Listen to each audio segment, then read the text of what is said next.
பையல நீங்க தத்தெடுத்துக்கிட்டா அவன் உங்களுக்கு தம்பி ஆயிடுவானா? அனாதைய அனாதைன்னு சொல்லாம வேற எப்படி சொல்ல முடியும்? அப்பா அம்மா யாருன்னே தெரியாதவன் இந்த குடும்பத்தோட வாரிசான். நல்லா இருக்குங்க உங்க நியாயம். என் கண்ணு முன்னாடியே யார் யாரோ என் பையனை அனாதைன்னு சொல்லி கஷ்டப்படுத்திட்டாங்க. என்னால எதுவும் செய்ய முடியல. சிவா ரொம்ப கஷ்டத்தை அனுபவிச்சுக்கிட்டு இருக்கான். ஏற்கனவே நான் அவனுக்கு செஞ்ச துரோகத்தை விட இப்ப நான் அவனை கண்டுக்காம இருக்கிறதா மிகப்பெரிய பாவம். இல்ல, இதுக்கு மேல நான் அமைதியா இருந்தா நான் மனுஷனா பிறந்ததுக்கு அர்த்தமே இல்லாம போயிடும். சிவா என் பையன் எல்லாருக்கும் தெரியணும். முதல்ல இந்திராணி கிட்ட உண்மையை சொல்லணும்.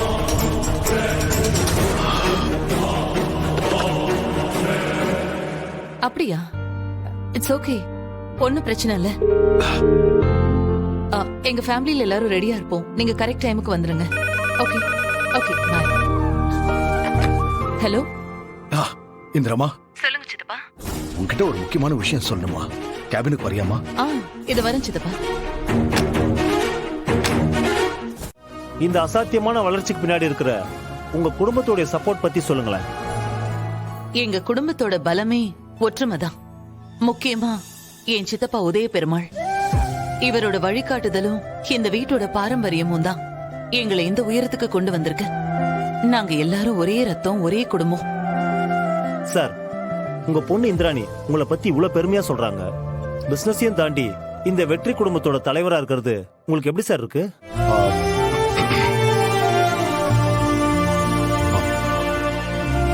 குடும்பங்கிறது நம்ம எல்லாரையும் ஒன்னா வச்சுக்கிறதுல தான் இருக்கு. ஆனா சில நேரங்கள்ல நமக்கே தெரியாம நம்ம செய்யற சில தவறுகள் நம்ம சொந்தங்களையே நமக்கு அந்நியமாக்கிடும். அதாவது சித்தப்பா என்ன சொல்றாருன்னா, இந்த பிசினஸோட வெற்றிக்காக நாங்க எவ்வளவோ தியாகங்களை செஞ்சிருக்கோம்னு சொல்றாரு. கிரேட். Interview over. இப்போ ஒட்டுமொத்த குடும்பமும் சேர்ந்து பெர்ஃபெக்ட்டா ஒரு ஃபேமிலி போட்டோ எடுத்துக்கலாமா? ஷூர்.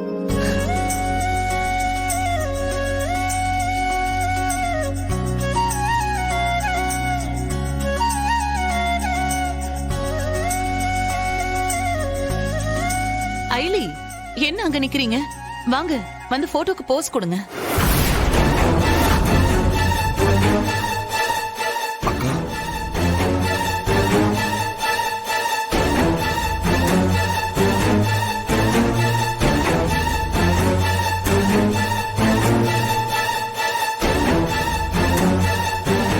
ஒரு நிமிஷம்.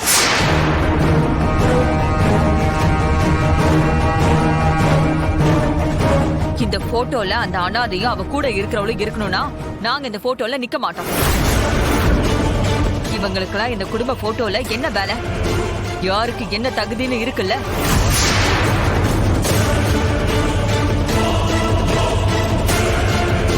கரெக்டா சொன்னீங்க அத்தை. இது நம்ம குடும்ப போட்டோ தானே. இதுல எதுக்கு அவங்க நிக்கணும்? இப்ப அவங்க 2 பேரும் வராங்கன்னா நாங்க வரல. எல்லாரையும் ஒரே தராசுல நிறுத்த முடியாது.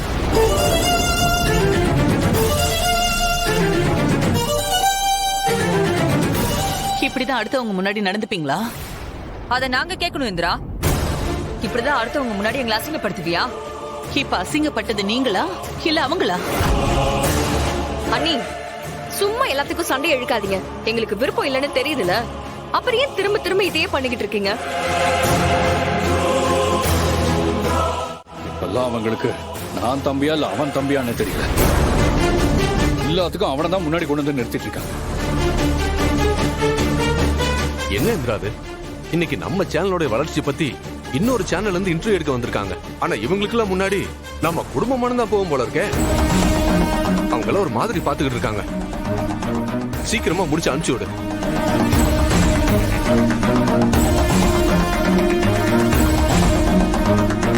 அத்தை, வாங்க நம்ம உள்ள போலாம். அவங்களே போட்டோ எடுத்துக்கிட்டோம். அதுக்கு அவசியம் இல்ல ரித்திகா. வாழ்க்கை எல்லாருக்கும் எல்லா நேரமும் ஒரே மாதிரி இருக்காது. எல்லாருக்கும் ஏதோ ஒரு சூழ்நிலையில ஏதாவது ஒரு தப்பு நடக்கும். அதுக்காக வாழ்க்கையே தப்பாயிடாது. கௌரவம், பெருமை, அந்தஸ்தெல்லாம் நம்ம கிட்ட இருக்கிற பணத்தால வராது. நம்மளோட குணத்தால தான் வரும். என்ன இந்த சேனல்காரங்க முன்னாடி இப்படி எல்லாம் பேசி சீன் போடலான்னு பாக்குறியா? வேற என்ன பண்ணுவா? அவளும் எப்பாடு பட்டாவது இந்த அநாத பயலுக்கு அங்கீகாரம் வாங்கி கொடுக்கலான்னு தானே அலைஞ்சுக்கிட்டே இருக்கா. அதான் நேரம் பார்த்து நாடகம் ஆடிட்டு இருக்கா. சித்தி, வேண்டாம் அண்ணி. என் புருஷன் இந்த போட்டோல நின்னாதான் எனக்கு அது அசிங்கம்னு நினைக்கிறேன். மனுஷங்களை மதிக்க தெரிஞ்சவங்க பக்கத்துல நின்னுதான் போட்டோ எடுக்க எங்களுக்கு பிடிக்குமே தவிர, அடுத்தவங்க கஷ்டத்தை சொல்லி சிரிக்கிற அரக்கத்தனமான ஆளுங்க கூட போட்டோ மட்டும் இல்ல, பக்கத்துல நிக்கிறதே பாவம்னு நினைக்கிறேன். அயலி, வார்த்தை ரொம்ப நீளுது. இவ்ளோ நேரம் நீங்களும் உங்க மருமகளும் பேசின வார்த்தையை விட இது ஒன்னும் பெரிய வார்த்தை இல்லைன்னு நான் நினைக்கிறேன் அத்தை. என்ன இந்திரா, அவளை பேச விட்டு நீ வேடிக்கை பார்த்துட்டு இருக்கியா? ஏன் புருஷனை பத்தி பேசினா நான் பதிலுக்கு பேசதான் செய்வேன். அது நீங்களா இருந்தாலும் சரி, வேற யாரா இருந்தாலும் சரி. ஏய், பாத்தீங்களா இவ என்ன பேச்சு பேசுறா பாத்தீங்களா? இதுக்குதான் உங்ககிட்ட அப்பவே சொன்னேன், இவனை தத்தெடுத்து உரிமையை கொடுக்காதீங்கன்னு. இப்ப பாருங்க, இவ ஏதோ அந்த வீட்டோட ராணி மாதிரி பேசிட்டு இருக்கா. நான் ஏன் புருஷனுக்கு ராணியா இருந்தா போதும் கபிலா. நீ வழக்கம் போல ரித்திகா பேசுறத அப்படியே ரிப்பீட் பண்ணிட்டு நில்லு. அயலி, இப்ப நீ தேவையில்லாம பிரச்சனையை பெருசாக்கி சண்டை வளர்த்துக்கிட்டு இருக்க. இங்க நிக்கிறது சாதாரண ஆளுங்கல்ல, இந்தியாவிலேயே பெரிய சேனலோட ஆளுங்க.